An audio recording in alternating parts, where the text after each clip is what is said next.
पिछली वॉल्यूम में हमने पढ़ा कि किस प्रकार से वेस्टलैंडर्स के लिए अप्रैल का मंथ क्रूलेस्ट था। क्यों? क्योंकि वो उनके ग्लोरियस पास्ट की मेमोरी को उनके स्पिरिचुअल रीबर्थ की डिजायर से ब्लेंड कर देता है। और अब स्पिरिचुअल रीबर्थ जो है वो वेस्टलैंड में काफ़ी मुश्किल हो चुका है। अब हम पढ़ते हैं आगे। Winter kept us warm, covering earth in forgetful snow, feeding a little life with dry tubers. जैसे कि हमने देखा कि अप्रैल जो था वो एक स्पिरिचुअल रीबर्थ या हम कह सकते हैं स्प्रिंग का सिंबल था।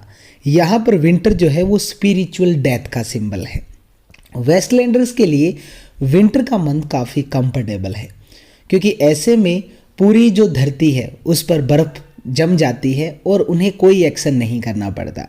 अब वो सेक्स के प्रति आकर्षित होते हैं और सेंसुअस प्लेजर की तलाश में वो वार्मर प्लेसेस, गर्म स्थानों पर जाना पसंद करते हैं।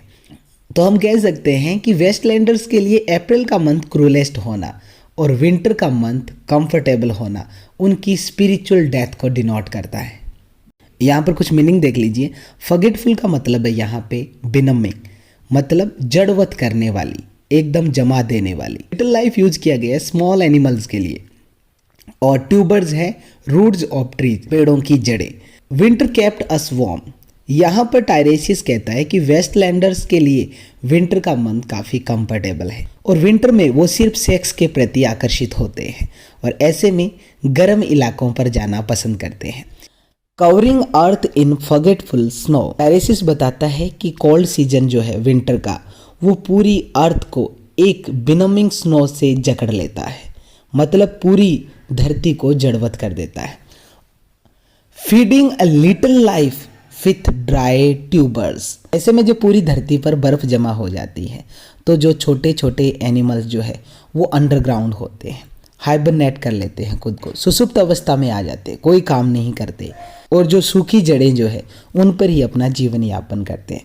तो कहने का मतलब केवल ह्यूमन बींग्स जो है वो ही पैसिव नहीं हो जाते वेस्टलैंड में, बल्कि एनिमल जो है वो भी अंडरग्राउंड हो जाते हैं। मतलब पूरी अर्थ को ये एक बिनमिंग स्नो से कवर कर लेता है, एक जड़वत बना देता है। यहाँ पे विंटर का रेफरेंस यही देता है कि वेस्टलैंड में स्पिरिचुअल डेथ हो चुकी है।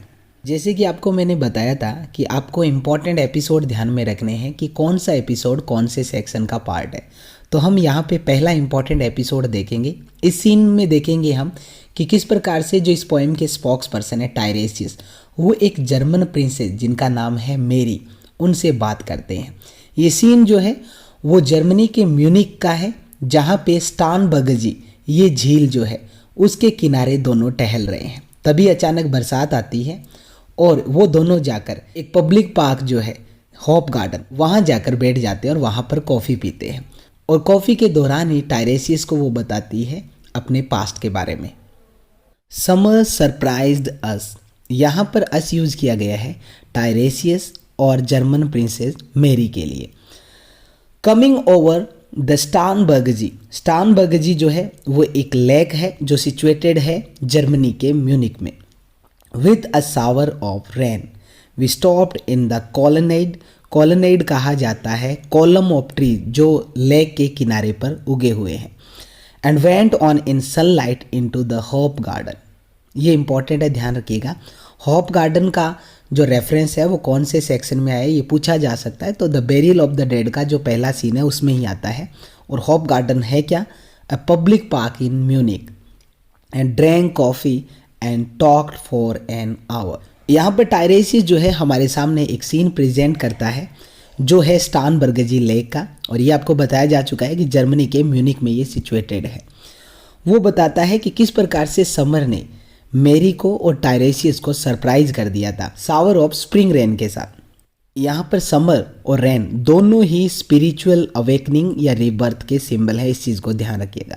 वी स्टॉप्ड इन द कॉलोनेड, हम दोनों पेड़ों की जो कतार जो है वहाँ जाकर खड़े हो गए। एंड वेंट ऑन, और वहाँ से चलकर गए in sunlight into the Hofgarten, सूर्य की रोशनी में ही हम होप गार्डन में चले गए, पब्लिक पार्क में चले गए। And drank coffee and talked for an hour, और वहाँ पर हमने कॉफ़ी पी और 1 घंटे तक हमने वहाँ पे बातें की।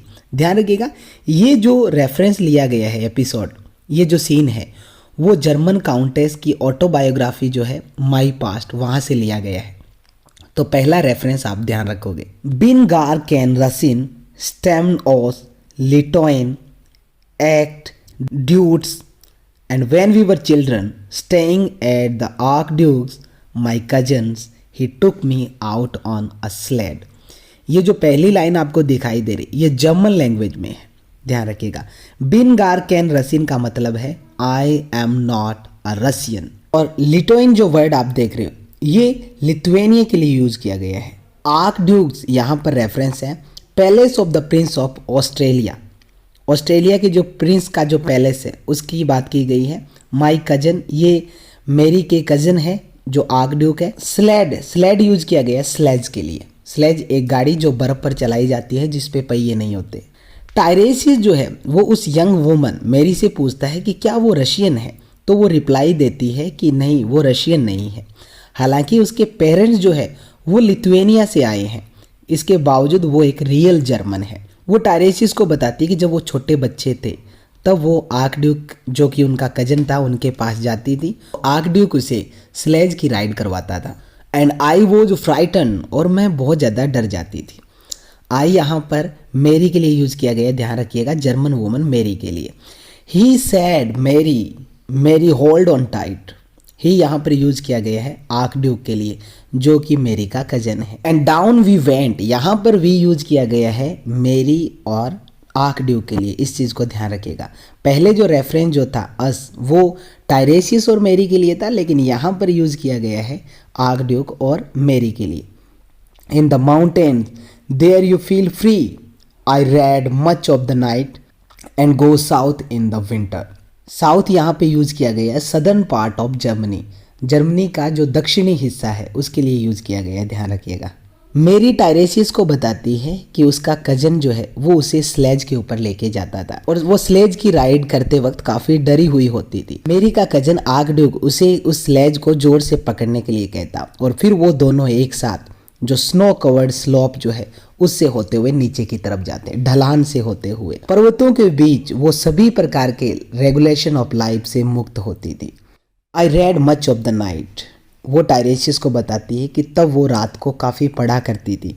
And go south in the winter, और अपने हॉलीडे स्पेंड करने के लिए वो जर्मनी के सदर्न पार्ट की तरफ जाती थी। यहाँ पर हम देखते हैं कि जो जर्मन प्रिंसेस मेरी की जो लाइफ है और उसकी जर्नी जो साउथ की तरफ है इन सर्च ऑफ वार्म, तो ये सिंबल है रूटलेसनेस ऑफ मॉडर्न ह्यूमैनिटी का, और सर्च फॉर सेंसुअस प्लेजर कि किस प्रकार से वेस्टलैंडर जो है वो सेंसुअस प्लेजर की तलाश में रहते हैं। तो फिलहाल इस वॉल्यूम में इतना ही, मिलते हैं इसके नेक्स्ट पार्ट के साथ जब हम डिस्कस करेंगे बाकी की लाइंस को। तो तब तक के लिए दीजिए इजाज़त, शब्बा खैर।